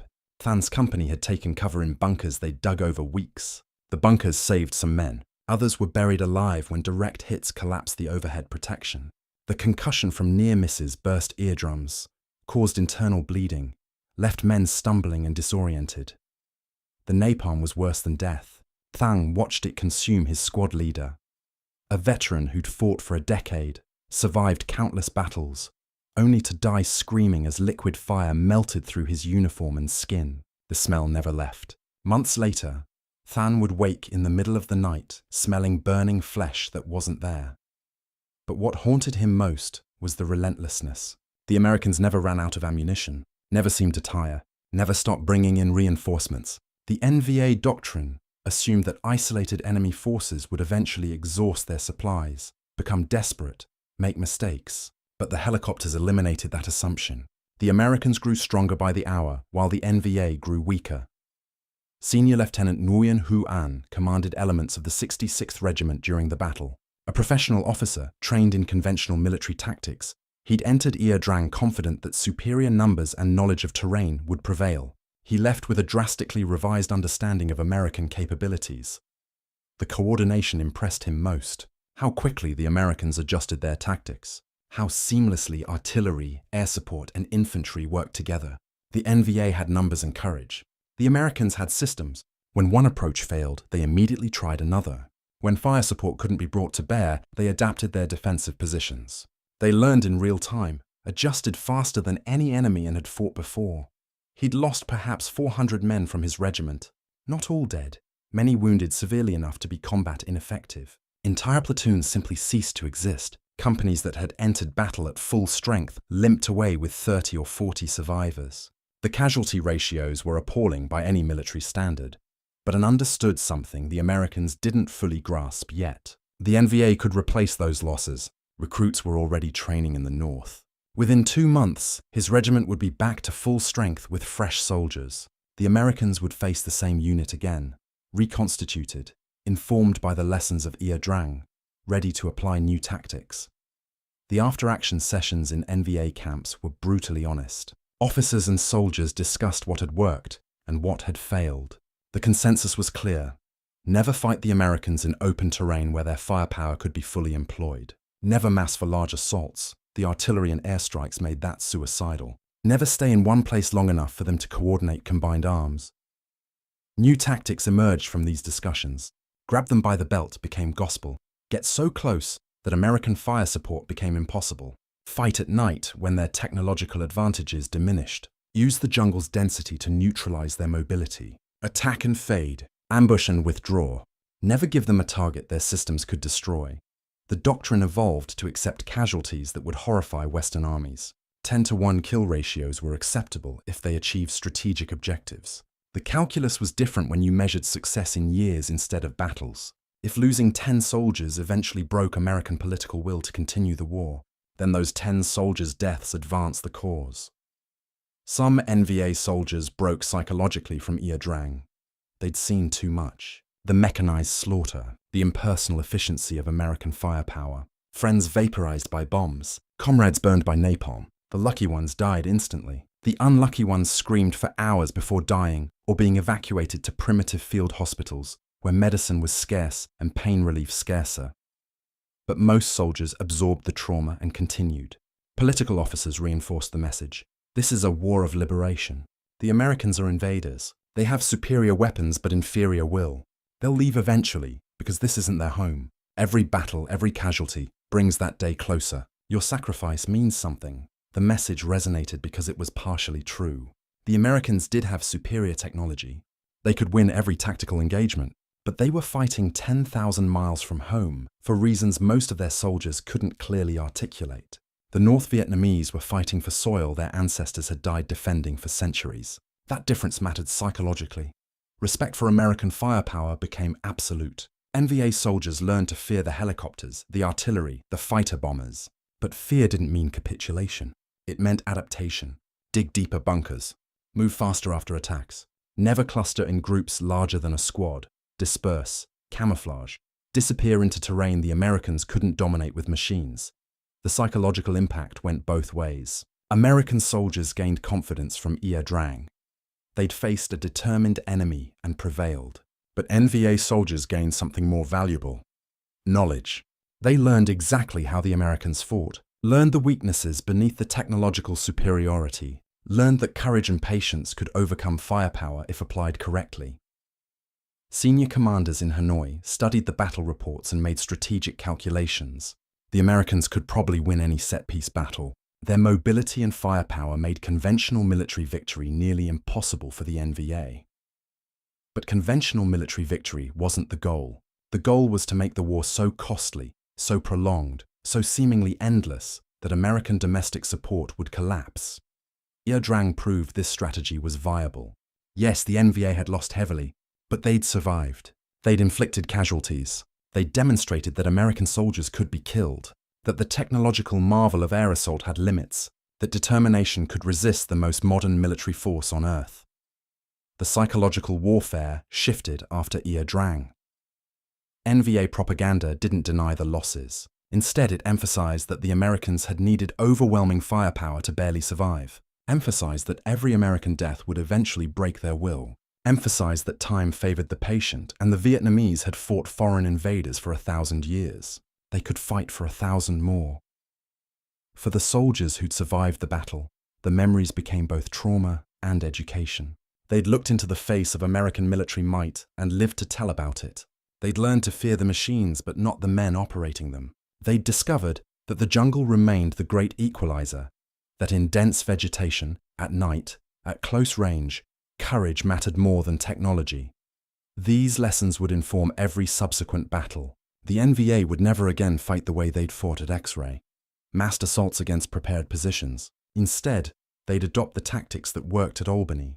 Ambushes, close combat, fighting on their terms. They'd learned, adapted, evolved, and they'd keep fighting, because psychological impact cut both ways. The Americans had won the battle, but the North Vietnamese had survived it, and in a war of attrition, survival was victory enough. Ia Drang became scripture for American military planners. The battle validated everything they'd theorized about air mobility, proved that helicopters could sustain combat operations indefinitely, demonstrated that vertical envelopment worked under the worst possible conditions.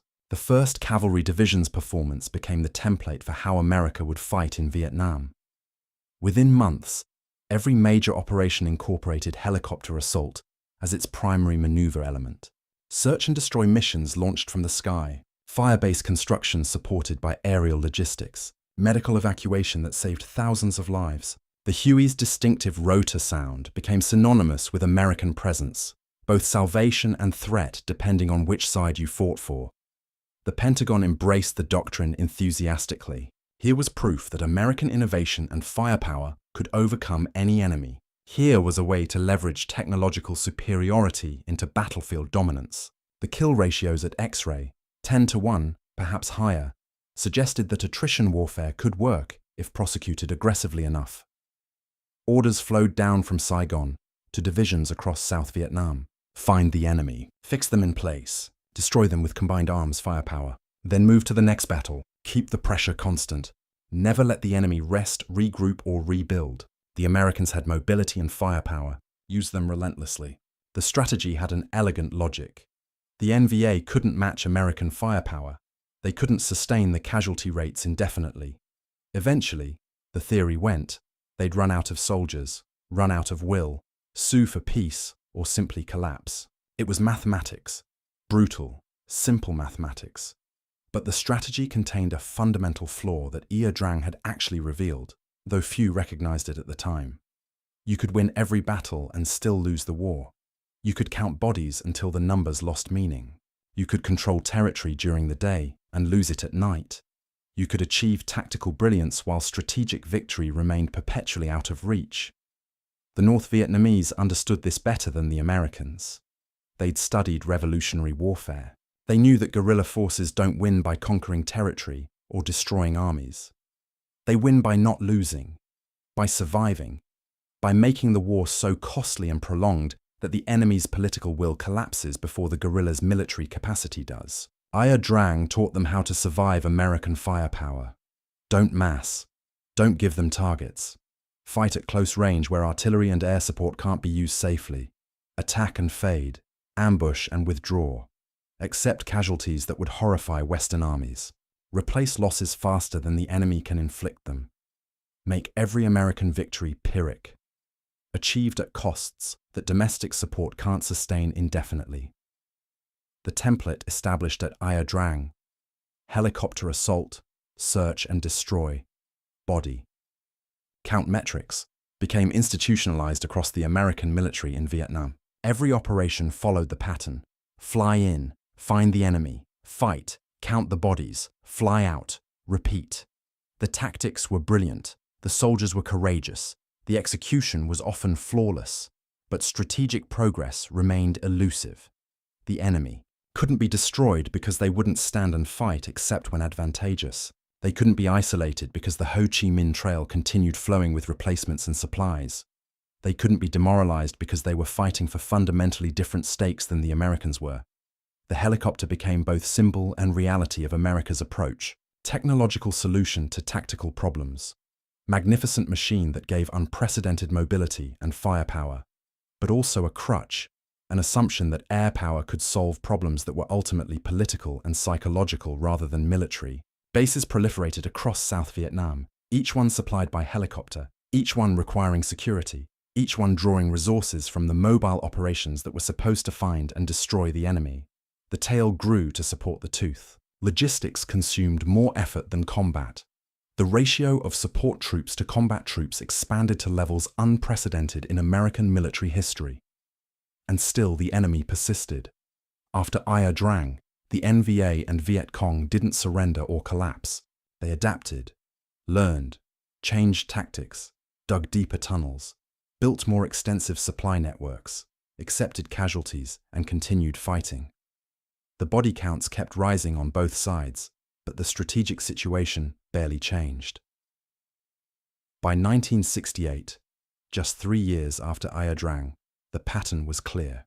The Tet Offensive would demonstrate that the enemy retained offensive capability despite years of search and destroy operations. They could still mass forces, still attack major cities, still threaten American positions across the country. The war of attrition wasn't working because the enemy's will to continue exceeded America's will to pay the necessary price. The doctrine born at Ia Drang remained tactically sound throughout the war. Helicopter assault operations achieved their immediate objectives. Soldiers fought with incredible skill and courage. The firepower and mobility advantages were real and decisive in individual battles. But the battles never accumulated into victory.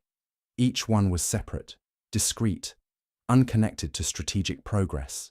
Moore understood this even in 1965, though he couldn't articulate it in ways that would change policy. He'd seen the battlefield reality. Yes, his battalion had won. Yes, the tactics worked, but the enemy would be back. Different soldiers, same war. The valley they'd fought for would be contested again and again. The struggle wasn't about territory or kill ratios. It was about will, and will couldn't be measured in body counts. The lessons of Ia Drang spread through the military, both the correct lessons about tactics and the incorrect lessons about strategy. Commanders learned how to employ air assault effectively. They learned combined arms coordination. They learned how to sustain operations through aerial logistics, all valuable, all important, all ultimately insufficient. Because the war America was fighting wasn't the war it thought it was fighting, the Americans saw a military problem requiring military solutions. The North Vietnamese saw a political struggle where military operations were just one tool among many. The disconnect was fundamental and never fully resolved. The birth of air mobile warfare at Ia Drang was real. The tactical revolution was genuine. The courage and skill displayed by American soldiers and airmen was undeniable. But revolutions in military affairs don't automatically translate into strategic success. Sometimes they just mean you can lose more efficiently, fight more battles, control more territory temporarily.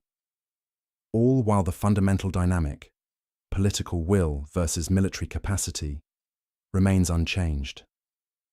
The helicopters kept flying, the battles kept happening, the body counts kept climbing, and the war continued for another decade, following patterns established in those 4 days in November 1965, when the sky rained soldiers and the jungle ran with blood, and history was written in a valley most Americans couldn't find on a map.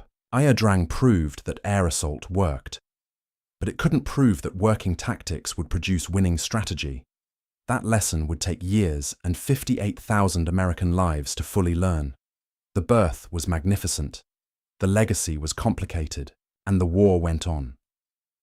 Harold Moore came home from Vietnam in 1966, promoted, decorated, celebrated as a hero who'd validated revolutionary doctrine under fire. He attended ceremonies, gave briefings, trained the next generation of officers in air assault tactics, did everything the army asked of him. And every single day, he carried the Ia Drang Valley with him like a weight that never lightened. The faces haunted him. 79 men from his battalion killed. He remembered their names, all of them, could recite them decades later without hesitation.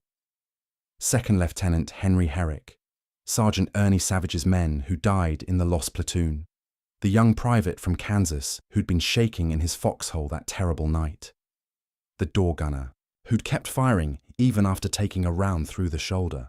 Moore made a promise to himself that became a sacred obligation.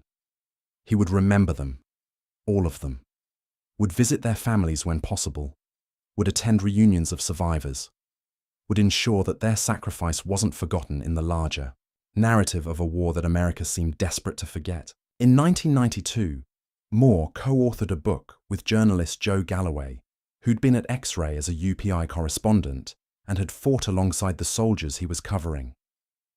We Were Soldiers Once and Young told the story of Ia Drang from the perspectives of the men who'd been there, not the sanitized official version, not the strategic analysis, just the human reality of young men fighting and dying in a jungle half a world from home.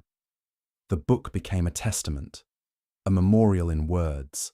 It listed every American killed at Ia Drang, their names, ages, hometowns, made them real, made them more than statistics in some dusty after-action report. The families of the dead contacted Moore after reading it, thanked him for remembering, for ensuring their sons and husbands and brothers weren't just numbers on a casualty list. The survivors struggled in ways the victory narrative never acknowledged. Post-traumatic stress disorder wasn't well understood in the 1960s. Soldiers came home with nightmares, flashbacks, survivor's guilt, and were expected to just adjust. Get jobs, start families, move on. As if you could move on from watching your friends die, as if you could forget the smell of napalm, or the sound of men screaming, or the weight of knowing you'd survived when better men hadn't.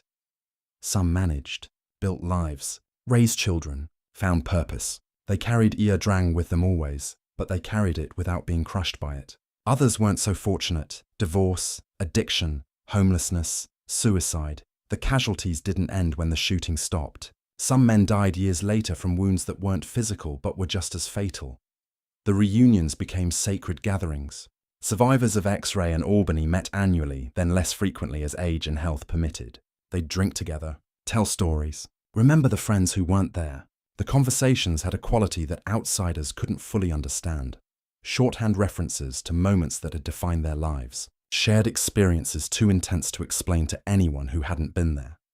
Moore attended every reunion he could, walked among the men he'd commanded, now grey-haired or bald, carrying canes, wearing hearing aids damaged by artillery concussion decades earlier.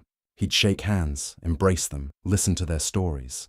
Some thanked him for bringing them home alive. Others just wanted him to know they'd never forgotten, that the valley was still with them, that they'd remained soldiers in their hearts even after their bodies had aged past soldiering.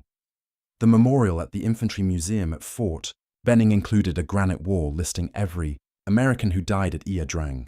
Moore visited it often, would stand before the names, reading them silently, remembering faces and voices and final moments. Sometimes other veterans would be there, doing the same thing. They'd nod to each other, share a moment of silent communion, then go their separate ways, carrying memories that couldn't be shared with anyone who hadn't been there. Vietnam veterans' reception in America was complicated and often hostile. The war became unpopular. Soldiers who'd fought honorably were sometimes treated as villains. Moore defended his men fiercely whenever he encountered this. They'd done their duty, fought with courage, followed orders. Whatever mistakes were made in that war, they weren't made by 19-year-old riflemen doing what their country asked of them. The tactical legacy of Ia Drang lived on. Air assault doctrine remained central to American military operations. Helicopters in Iraq and Afghanistan flew missions that echoed the operations in the Ia Drang Valley.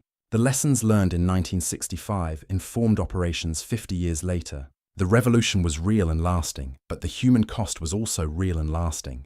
Every tactical innovation required soldiers to test it under fire. Every doctrine required young men to die, proving or disproving it. The technology advanced. The tactics evolved, but the fundamental reality remained unchanged. War meant sending the young to die for purposes they barely understood, in places they couldn't pronounce, for outcomes that rarely matched the promises. Moore wrote letters to the families of his fallen soldiers for decades, anniversary letters on the dates their loved ones died, letters when he learned something new about their service, letters that said simply, "I remember, he's not forgotten." His sacrifice mattered. The families treasured these letters. Some framed them, others kept them in special boxes with the folded flags and posthumous medals. As Moore aged, the weight of memory grew heavier rather than lighter. The young faces from 1965 remained young in his mind while he grew old. The contrast was cruel. He'd lived a full life, retired as a lieutenant general, seen his children grow and have children of their own. The 79 from his battalion never got those opportunities. They remained forever young, forever 20, forever frozen in that valley. In 2017, Harold Moore died at age 94. His funeral was attended by hundreds, family, fellow officers, soldiers he'd commanded across a long career. But the pallbearers included survivors of Ia Drang. Old men now, carrying their commander one final time. They wept openly, unashamed. He'd brought them home from the valley. Now they were bringing him home from life. The Ia Drang Valley remains. The jungle has reclaimed the landing zones. The shell craters have filled with vegetation. The bunkers have collapsed. Nature has erased most physical evidence of what happened there in November 1965. But the memory persists, in the men who fought there, in the families of those who died there, in the military doctrine that was born there. The valley was just a place, unremarkable terrain in the Central Highlands of Vietnam. But for 4 days, it became the crucible where America's way of war was tested and validated and proven insufficient all at once, where young men discovered reserves of courage they never knew they possessed, where the future of military aviation was written in blood and sacrifice, and the determination of soldiers who refused to quit even when quitting seemed reasonable. The North Vietnamese remember it too. The 33rd and 66th Regiments suffered terribly, but survived. Their soldiers went on to fight other battles. The lessons they learned at Ia Drang informed their tactics for the rest of the war. They remember it as a battle they survived against impossible odds. A test of will they passed, a victory of spirit over firepower. Both sides remember. Both sides learned. Both sides were changed by what happened in that valley. And both sides sent young men there who never came home, or who came home carrying wounds that never fully healed. The legacy isn't simple. The lessons aren't clear. The meaning remains contested. But the sacrifice was real. The courage was genuine. And the memory endures in the hearts of men who were soldiers once, and young, in a valley that time can't erase and memory won't release. For more untold stories of courage, sacrifice, and the battles that changed everything, subscribe and join us in remembering.